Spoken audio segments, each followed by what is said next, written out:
Hi అండి, welcome back to my channel. So ఈరోజు recipe అండి చేపల పులుసు, కొర్రమేను చేపలండి. సో తెలంగాణలో ఎక్కువ కొర్రమేను చేపలే వండుకుంటారు. సో ఫస్ట్ అయితే నేను ఆనియన్స్ ఇలా చిన్న చిన్న పీసెస్ కట్ చేసి పెట్టాను. అండ్ నెక్స్ట్ కొంచెం చింతపండు నానబెట్టి పెట్టుకున్నాను. సో ఇప్పుడు కట్ చేసిన ఆనియన్స్ని మనం ఇంకొంచెం కరివేపాకు కూడా యాడ్ చేస్తాను ఇందులో. సో నా వీడియోస్ చూసే వాళ్ళకి అర్థమవుతుంది కరివేపాకు ఎందుకు యాడ్ చేస్తాను అని. సో కరివేపాకు కూడా కొంచెం యాడ్ చేసిన తర్వాత దీన్ని బాగా బ్లెండ్ చేయాలండి. మనకు మంచి పేస్ట్ రావాలి, స్మూత్ పేస్ట్.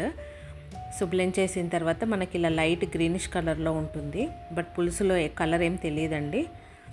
సో యాడ్ చేసుకోవచ్చు అనమాట. మీరు పిల్లలకి ఏమన్నా తెలుస్తుందేమో అనుకోవచ్చు, ఏం అవసరం లేదు, హ్యాపీగా వేసేయండి. అండ్ నెక్స్ట్ ఇలా ఒక పెద్ద గిన్నె అండి. చేపల పులుసుకి ఎప్పుడైనా ఇలా పెద్ద వెడల్పుగా ఉన్న గిన్నె తీసుకుంటే మనకి ముక్క విరిగిపోకుండా ఉంటుందన్నమాట.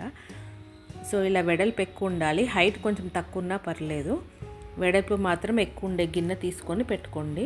సో ఫస్ట్ నేను ఈ గిన్నె పెట్టుకొని ఆయిల్ వేసాను. అండ్ ఆయిల్ అయితే కొంచెం ఎక్కువే పడుతుందండి చేపలు కాబట్టి. సో ఫస్ట్ ఆయిల్ వేసిన తర్వాత నేను పోపు దినుసులు వేస్తున్నానండి. పోపు దినుసులు అంటే అది ఆవాలు, జీలకర్ర. సో ఫస్ట్ ఈ ఆయిల్ వేడవ్వగానే ఇందులో ఆవాలు, జీలకర్ర యాడ్ చేసేసి నెక్స్ట్ మనం ఇందాక గ్రైండ్ చేసి పెట్టుకున్నాం కదండి పేస్ట్. సో ఇదేంటి అంటే మనకి ఆనియన్స్ మనకి పచ్చివాసన అంతా ఇందులో ఫ్రై అయిపోయి పోవాలన్నమాట. సో ఆనియన్స్ పేస్ట్ ఇది అంతా ఆయిల్లో బాగా ఫ్రై అవ్వాలి. ఫస్ట్ జస్ట్ ఒక 5 minutes అయితే పడుతుందండి ఈజీగా, సిమ్లో పెట్టే చేయండి. అండ్ నెక్స్ట్ కొంచెం పసుపు అండ్ అల్లం ఎల్లిగడ్డ పేస్ట్ అండి. మీరు తీసుకునే చేపల క్వాంటిటీని బట్టి అల్లం ఎల్లిగడ్డ పేస్ట్ వేసుకోండి. కొంచెం ఎక్కువే వేస్తే మంచిది, కౌసు వాసన రాకుండా ఉంటుంది.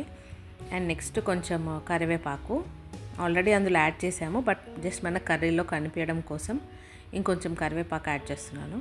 సో ఇదంతా వేసిన తర్వాత బాగా కలపండి. అండ్ అల్లం ఎల్లిగడ్డ పేస్ట్ వేసిన తర్వాత మనకి లైట్గా అడుగంటుకుంటుంది. సో సిమ్లోనే ఉంచండి, హై ఫ్లేమ్లో మాత్రం పెట్టద్దు, సిమ్లోనే పెట్టి ప్రాసెస్ అంతా చేయండి.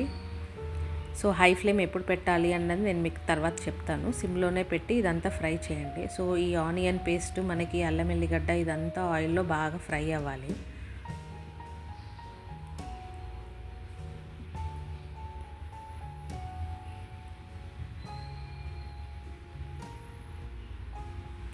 సో మనకి ఇది ఫ్రై అయ్యే లోపల మనము దీనికి కావాల్సిన మసాలా గ్రైండ్ చేసుకున్నామండి. 1 స్పూన్ మెంతులు యాడ్ చేసిన తర్వాత కొంచెం ధనియాలండి 3 స్పూన్స్ వేసాను. అండ్ ఆవాలు, జీలకర్ర. సో ఇవన్నీ యాడ్ చేసిన తర్వాత బాగా ఫ్రై చేసి మనము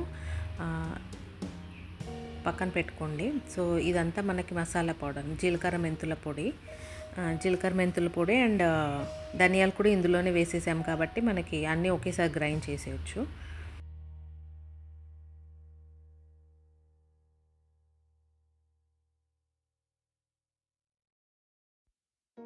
సో ఇప్పుడు నెక్స్ట్ మళ్ళీ మనం ఒకసారి ఇది మిక్స్ చేద్దామండి. ఇది లైట్గా అడుగంటుకుంటుంది, మనం అల్లం ఎల్లిగడ్డ పేస్ట్ వేసాం కాబట్టి, బట్ ఏం పర్వాలేదండి, అందుకే సిమ్లోనే ఉంచండి అని చెప్పాను. నెక్స్ట్ మనకి మీరు తీసుకున్న చేపల క్వాంటిటీకి సరిపడా ఉప్పు, కారం అండ్ మసాలా పొడి, అది గరం మసాలా వేయాలండి. గరం మసాలా మీరు మీ టేస్ట్ని బట్టి, మీరు ఎంత ఘాటుగా తింటారో దాన్ని బట్టి.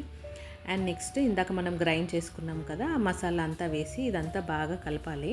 మనకి ఇది పేస్ట్ ఎలా అవుతుందంటే ఆల్మోస్ట్ మనం ఇప్పుడు మామూలుగా చికెన్కి పట్టిస్తాం కదా, అలా అయిపోతుంది అనమాట ఈ మసాలా అంతా.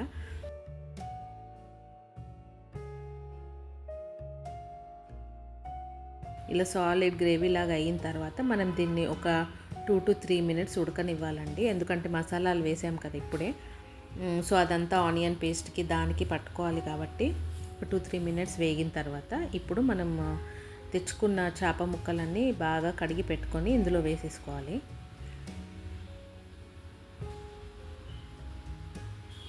సో వేసిన తర్వాత ఇలా కింద నుంచి మెల్లిగా స్లోగా కలుపుతూ ఉండండి. అండ్ ఇది హై ఫ్లేమ్లో మాత్రం అస్సలు పెట్టకూడదు, సిమ్లోనే పెట్టి కలపండి. ఇలా బాగా కలిపిన తర్వాత ఏంటంటే మనకి మసాలా అన్ని పీసెస్కి పట్టాలన్నమాట. సో అలా పీసెస్ అన్నీ విరగకుండా కొంచెం స్లోగా ఓపిక్గా కలపండి.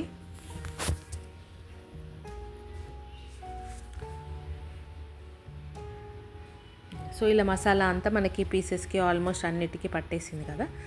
సో ఇలా పట్టిన తర్వాత మనం దీనికి మూత పెట్టేసి సిమ్లోనే పెట్టి ఒక 3 to 4 minutes వదిలేయండి. 3 to 4 minutes అయిన తర్వాత మళ్ళీ మనం మూత తీసి చూస్తే మనకి ఇలా లైట్గా కొంచెం వాటర్ లైట్గా అనిపిస్తుందంటే కొంచెం తడి వచ్చినట్టుగా. సో అప్పుడు దాన్ని మళ్ళీ ఒకసారి ఇలా కలపండి. కింద నుంచి తీసి మొత్తం అంతా కలిపేసేయండి. సో అన్ని పీసెస్ ఒకసారి కలిపిన తర్వాత మళ్ళీ దాన్ని ఇలా నీట్గా సర్దేసుకొని అండ్ మళ్ళీ మూత పెట్టేసి ఒక 2 minutes వదిలేయండి. ఇంతలోపు మనము ఇందాక చింతపండు నానబెట్టుకున్నాం కదా, నేను అది కూడా బ్లెండ్ చేసుకుంటున్నానండి. సో పిసికే బదులు ఎందుకు బ్లెండ్ చేస్తే ఈజీగా అయిపోతుందని బ్లెండర్లో వేసేస్తాను నేను. సో అది కూడా గ్రైండ్ చేసుకొని మనం పులుసు తీసి పక్కన పెట్టుకోవాలండి. సో మనకి చింతపండు పులుసు రెడీగా ఉంది కాబట్టి ఇప్పుడు ఒకసారి మళ్ళీ మూత తీసి ముక్కలన్నీ బాగా కలిపేసుకోండి. సో ముక్కలన్నీ కలుపుకున్న తర్వాత ఇలా మనం తీసుకున్న చింతపండు పులుసుని ఇందులో వేసేయాలి.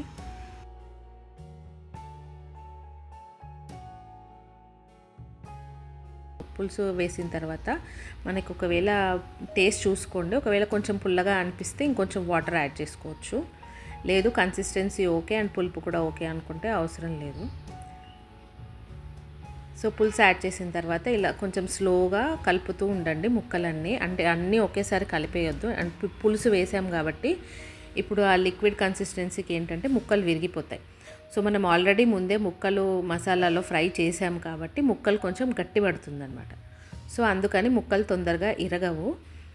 సో ఇలా కలిపిన తర్వాత మూత పెట్టేసి ఒక 5 minutes ఉడకనివ్వండి. అండ్ ఇప్పుడు హై ఫ్లేమ్లో పెట్టండి. హై ఫ్లేమ్లో పెట్టి దీన్ని ఒక 5 minutes బాగా కుక్ అవ్వనివ్వండి. ఇలా ముక్కలు మాత్రం మెల్లిమెల్లిగా కలుపుతూ జరుపుతూ ఉండండి 5 minutesకి ఒకసారి. ఇలా అన్ని ముక్కలకి మనకు పులుసులో డిప్ అయ్యేలాగా చూసి మంచిగా కలుపుకొని ముక్కలు కొంచెం అటు ఇటు సర్దుకుంటూ ఉండండి. సో మళ్ళీ మూత పెట్టేసి పులుసులోనే మనము హై ఫ్లేమ్లో ఉంటుంది కాబట్టి ఇంకొక 5 minutes అండి. సో ఫైనల్గా మనకి ఆయిల్ అంతా రిలీజ్ అవుతుంది చూడండి. మనకు ఆయిల్ రిలీజ్ అయ్యింది అంటే ఇంకా పులుసు రెడీ అయిపోయినట్టే.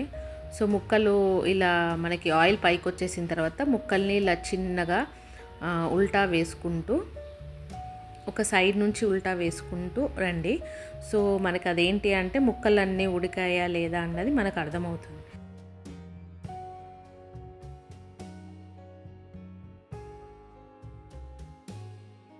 ఇలా మెల్లిగా కలపండి. కొంచెం పేషెన్స్ ఉండాలి, లేదంటే ముక్కలు విరిగిపోతాయి.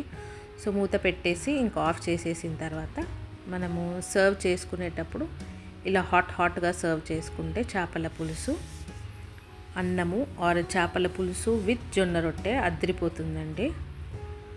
సో ఫైనల్గా ఇది అండి తెలంగాణ స్టైల్లో చేపల పులుసు. Now don't forget to like, share and subscribe my channel.